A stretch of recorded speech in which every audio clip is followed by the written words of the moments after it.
Halo, selamat pagi pemirsa. Bersama saya Chandra Dewi. Kali ini kita akan berbincang seputar mewujudkan ketahanan dan kemandirian energi untuk mendukung pembangunan nasional. Bersama saya di sini telah hadir Bapak Muktasor, anggota Dewan Energi Nasional sekaligus Ketua Asosiasi Energi Laut Indonesia. Selamat pagi Pak Muktasor. Selamat pagi Mbak Chandra. Selamat pagi pemirsa. Assalamualaikum warahmatullahi wabarakatuh. Waalaikumsalam. Dan berikutnya di samping Pak Muktasor adalah Ibu Yusni Emilia Harahap, staf ahli Menteri Pertanian bidang lingkungan sekaligus wakil tetap Kementerian Pertanian di DEN ya Bu ya. Betul. Selamat pagi Ibu. Pagi, Terima Mbak kasih Chandra. atas kehadirannya Bu Emil ya. Oke, langsung saja ini Pak Muktasor. Kalau sebelum kita berbicara mengenai kemandirian energi, saya ingin tahu dulu, bisa diceritakan sedikit bagaimana ketahanan energi kita saat ini? Ya. Saya ingin menjelaskan ini dalam bahasa yang sangat sederhana aja. Yang namanya ketahanan energi itu adalah kondisi di mana kita ini bisa mendapatkan energi meskipun situasi dalam negeri ataupun luar negeri itu dalam keadaan bagaimanapun. Nah, ini ketahanan. Nah, situasi kita sekarang, ya, keadaan keenergian kita ini belum sepenuhnya disebut tahan betul ya, karena misalnya kita sangat tergantung juga dengan harga minyak, fluktuasi harga minyak dunia.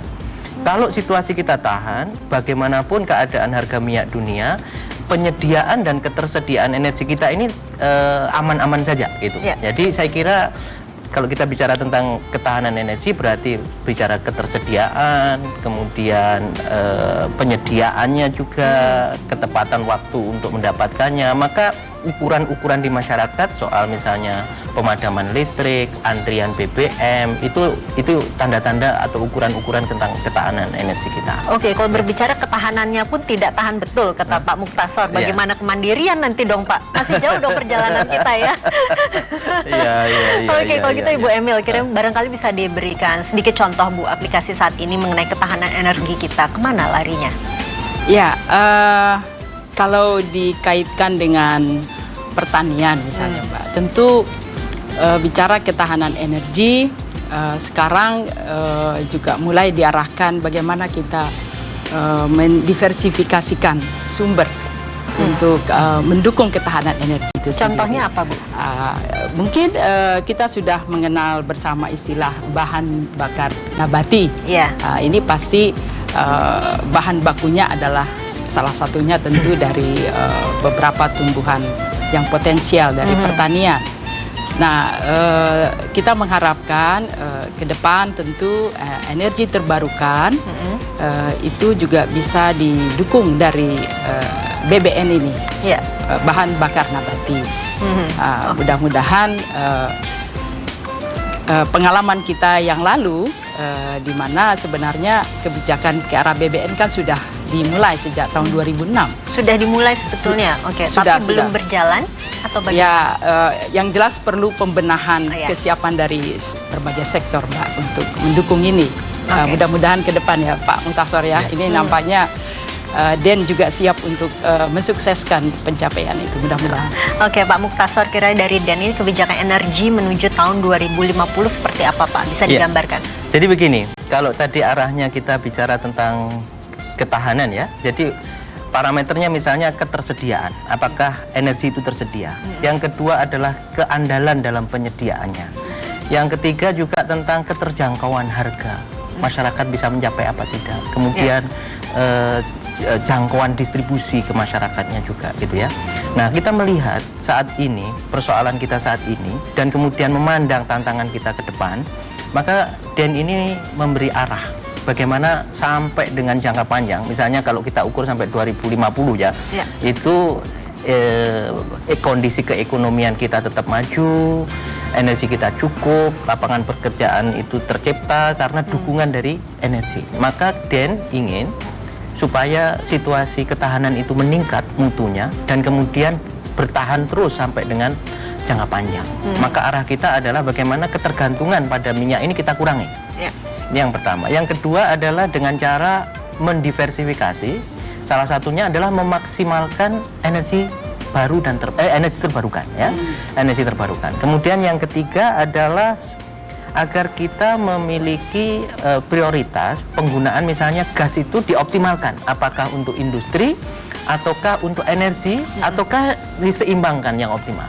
Kemudian kita memiliki batu bara, supaya batu bara kita dan juga energi terbarukan yang lain itu bisa menopang kekurangan energi kita ke depan. Nah, ini saya kira kita melihat pertumbuhan ekonomi, pertumbuhan penduduk, kita proyeksikan, kita hitung ke depan, dan kemudian dari situ kita breakdown apa-apa yang perlu kita lakukan. Dan ini sekarang kita susun kebijakan energi nasional itu. Oke, tadi kan dikatakan memang dari sejumlah energi yang kita miliki, tapi tetap saja energi fosil ini masih menjadi andalan utama. Begitu ya Pak ya?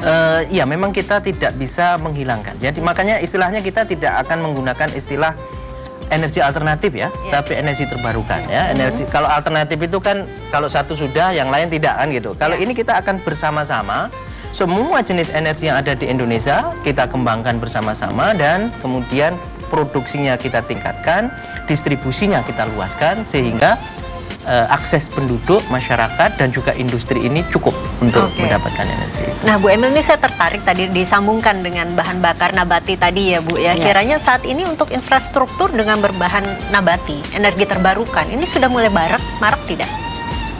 Iya.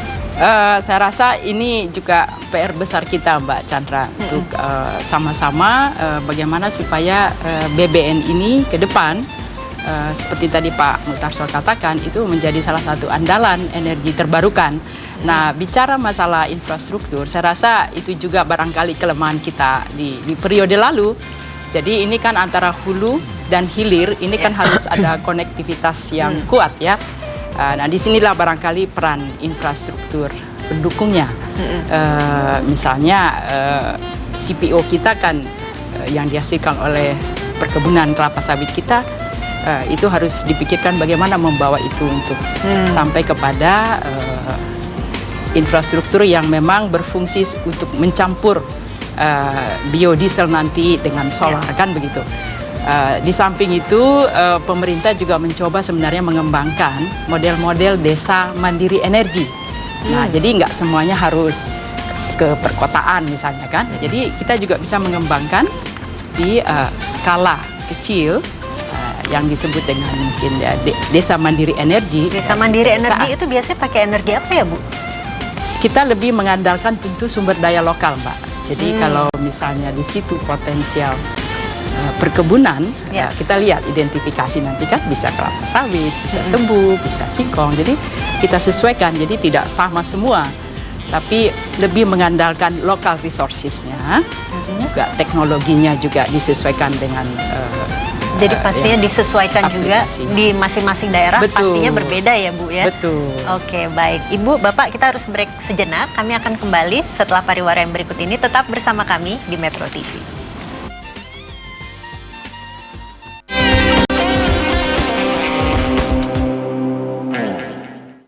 Didukung oleh ocehan Twitter dan kicau si Tweety pun saling bersautan. Seperti susu murni dan nikmatnya krim vanila bersambut dalam renyahnya wafer. Tango, satukan semua perbedaan. Ketika persaingan global semakin menantang,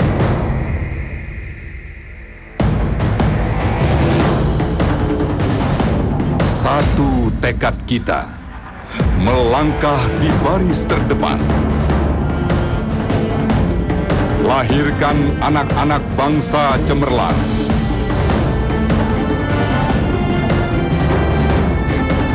Genggam ilmu pengetahuan. Kuasai teknologi.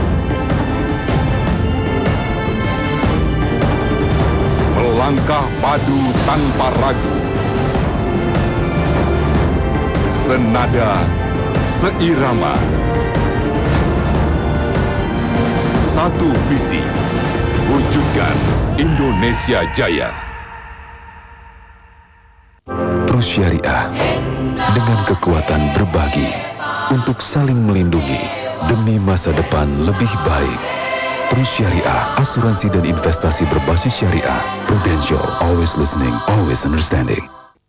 Bro, udah tahu belum? Jam Sostek nanti jadi BPJS Ketenagakerjaan. Apa bedanya? Ya jelas beda lah. BPJS Ketenagakerjaan berbadan hukum publik menyelenggarakan 4 program jaminan sosial seperti jaminan hari tua, jaminan kecelakaan kerja, jaminan kematian, dan jaminan pensiun. Terus siapa yang jadi peserta? Semua pekerja, baik pekerja formal maupun informal, beroperasi di seluruh Indonesia. Pelayanannya cepat dan mudah. Iuran peserta dikembangkan dan diberikan imbal hasil tinggi. Jam Sostek jadi BPJS Ketenagakerjaan mulai 1 Januari 2014.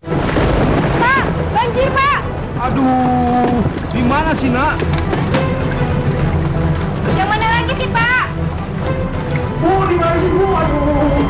Cepetan Pak, artinya ada kabar hujan Pak. Di mana bu? Cepat. Penting menjaga, memelihara, dan mengamankan arsip, karena arsip adalah bukti kebenaran. Kabare Solo, Metro TV on Campus with Torabika Cappuccino hadir di kotamu 12 hingga 14 Desember di Universitas 11 Maret Solo. Ayo datang dan saksikan stand up comedy open mic, pelatihan jurnalistik bersama para jurnalis Metro TV, Mata Najwa on stage, penebar inspirasi bersama Najwa Shihab. Saksikan aksi Enda Enresa dan rebut door prize-nya. Info lengkap Dipersembahkan oleh Torabika Cappuccino. Karena setiap satu pohon tumbuh banyak manfaat. Hanya kearifan yang mampu mengolahnya. Untuk dilestarikan dengan nilai yang diperkaya dari setiap pohonnya menjadi kertas yang bermanfaat. Untuk kebaikan manusia dan alamnya.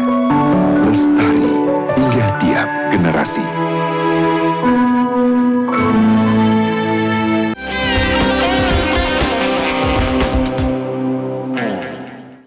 didukung oleh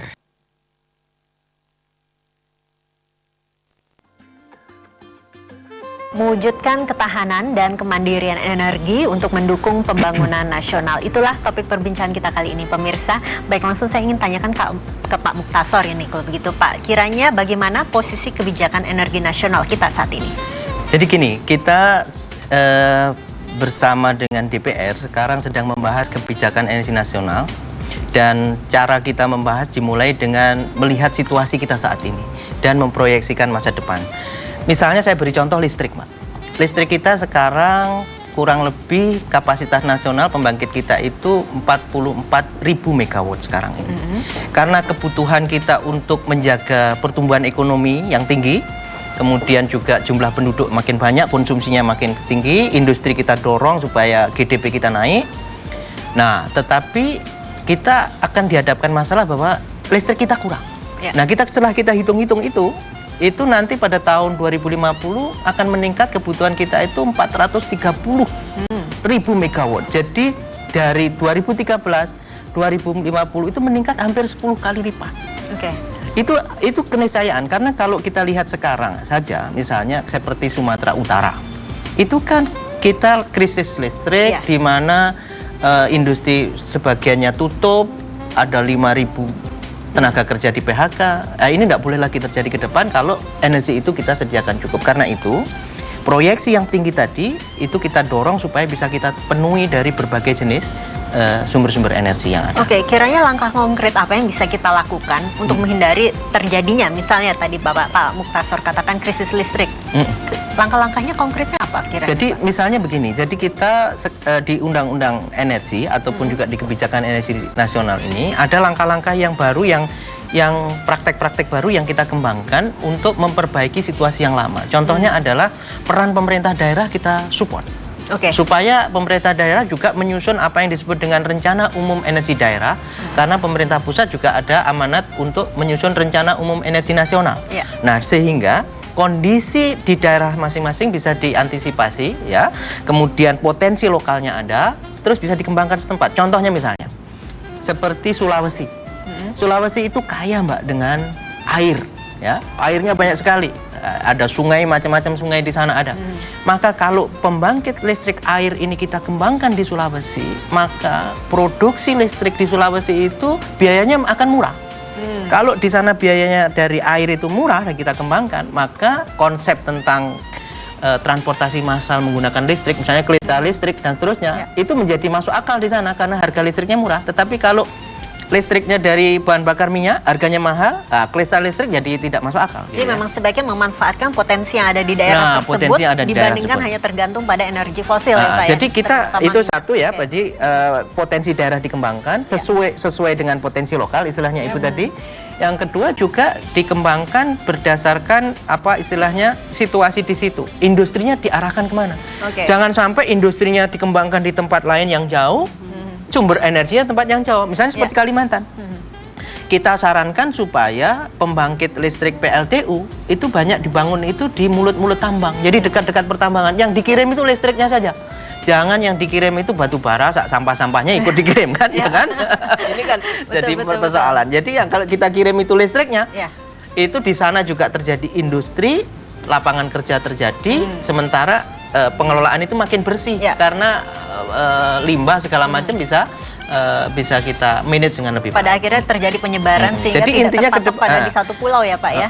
Arah ke depan banyak lagi perubahan-perubahan yang kita ingin harapkan disesuaikan, baik peran pemerintah daerah, cara kita mengintegrasikan antara energi dan industri, kemudian cara kita untuk melakukan pengelolaan seperti lebih efisien, lebih ramah lingkungan, mendorong energi terbarukan, itu tema-tema baru yang kita dorong nanti ke depan. Termasuk adalah mengutamakan sumber daya alam kita itu untuk dipakai kebutuhan ekonomi nasional. Jadi menempatkan supaya sumber daya alam itu jadi modal pembangunan. Itu tema penting di dalam kebijakan energi nasional kita.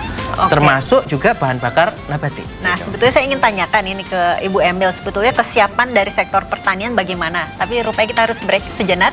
Kami akan kembali setelah pariwara yang berikut ini. Tetap bersama kami di Metro TV.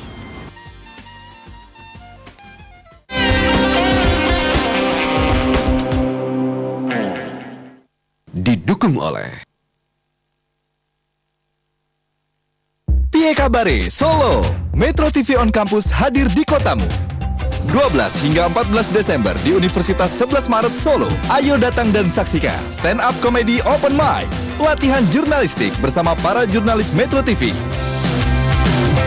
Mata Najwa on stage bersama Najwa Shihab dan rebut door prize-nya. Info lengkap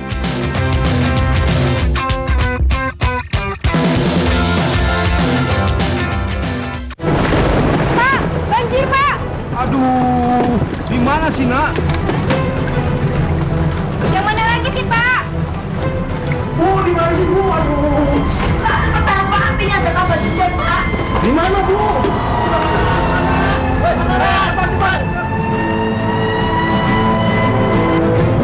Penting menjaga, memelihara, dan mengamankan arsip. Karena arsip adalah bukti kebenaran.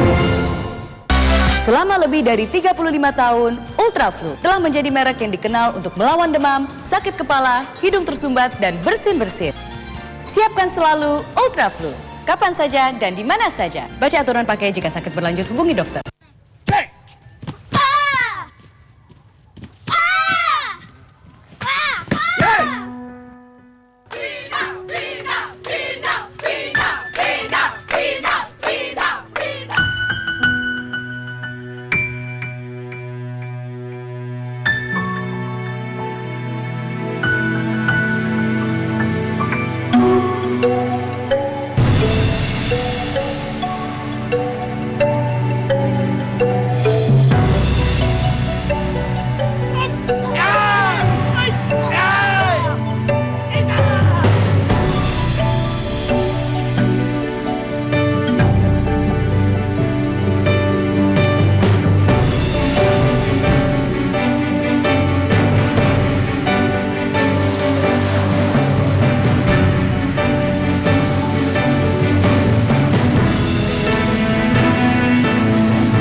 tulang menyokong raga jadi kokoh, semangat meradang di tiap helaan nafas, membulatkan tekad demi suatu perubahan. Kami percaya kita satu nyawa untuk menggagas kembali haluan bangsa menyongsong satu abad Indonesia merdeka. Dukung Kongres Kebangsaan demi memajukan kesejahteraan umum dan mencerdaskan kehidupan bangsa. Pak, banjir Pak. Aduh, di mana sih nak? Yang mana lagi sih Pak? Bu, di mana sih Bu? Aduh. Pak, artinya ada kabar hujan Pak. Di mana Bu?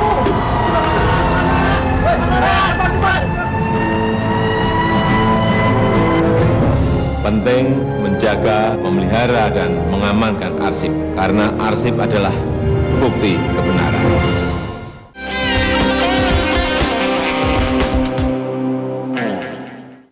Didukung oleh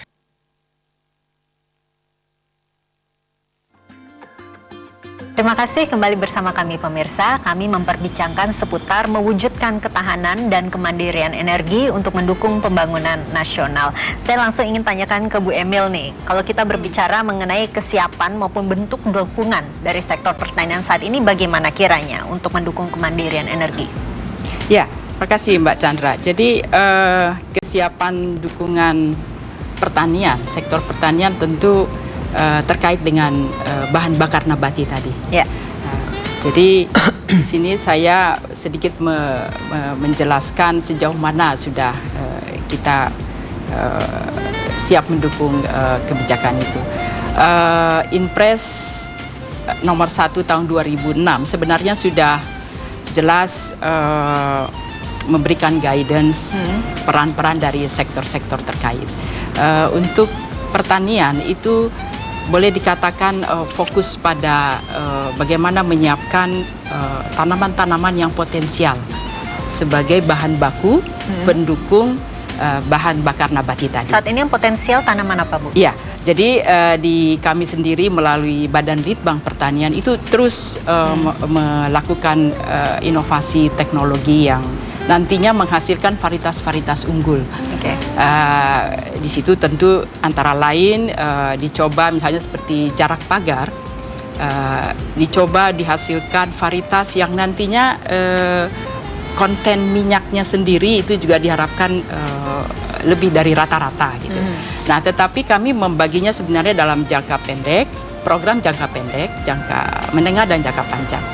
Kalau jangka pendek yang jelas Mbak Chandra juga tahu kesiapan CPO kita itu sudah bisa diandalkan sebenarnya untuk mendukung instruksi Presiden tadi untuk ke arah BBM.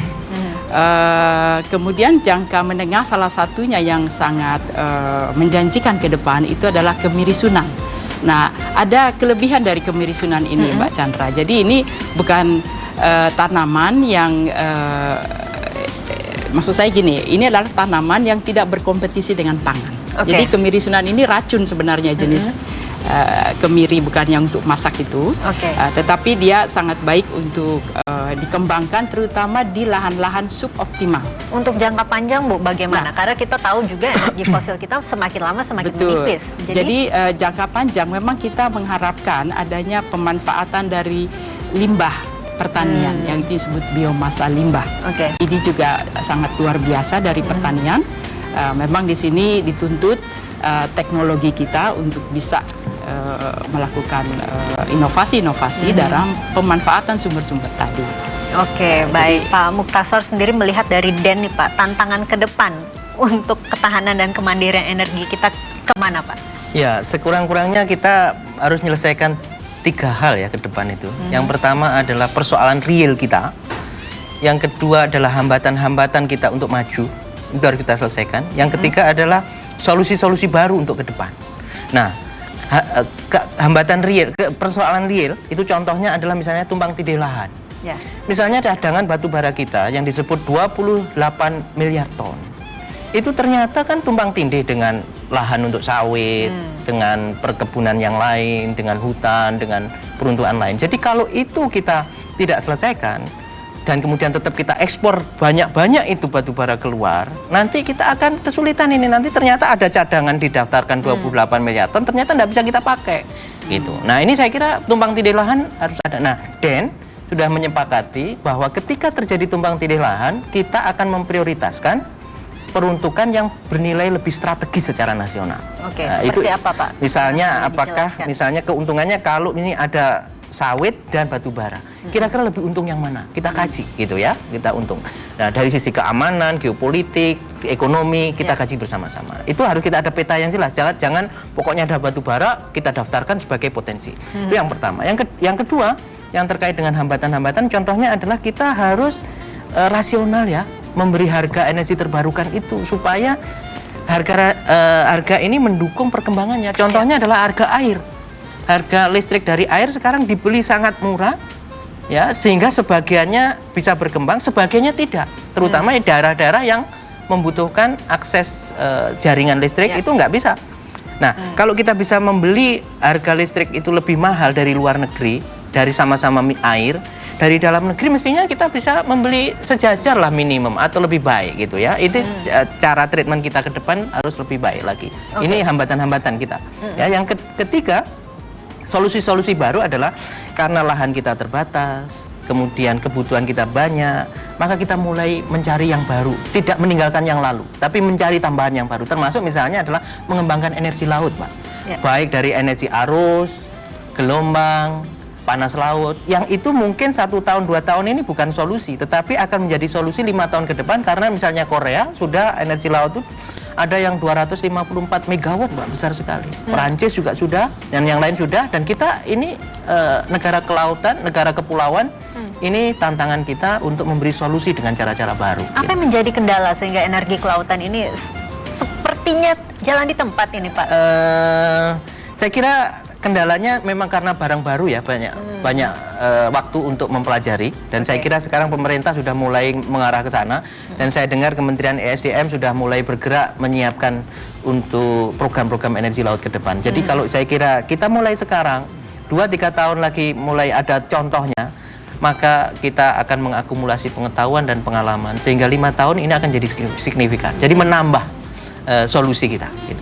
Oke, baik. Kiranya dari Ibu Emil sendiri melihatnya bagaimana ini, Bu?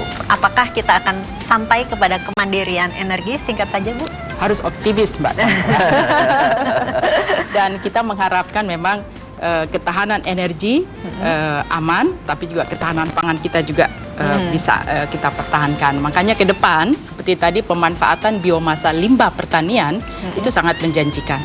Karena biar bagaimanapun lahan seperti tadi Pak Utarso katakan, ke depan ini tantangannya semakin sangat besar, air, ya kan? Nah, jadi kita usahakan ini tidak terjadi konflik-konflik ke depan. Mudah-mudahan sumber-sumber tadi yang dikatakan laut, surya sangat potensial ya, Pak ya. Ya, mudah-mudahan tentunya kita berharap ketahanan dan kemandirian energi di Indonesia bisa tercapai ya, Pak. Mungkin tidak jangka pendek, paling tidak untuk jangka panjang ini, Pak ya. Ya, pendek dan panjang lah, Pak ya. Baik, terima kasih Bapak Ibu atas kehadirannya dan waktunya. Informasinya bermanfaat sekali. Sekali lagi pemirsa, kami harus mengakhiri perbincangan kali ini, namun tetap bersama kami di Metro TV. Informasi menarik lainnya akan kembali setelah pariwara yang berikut.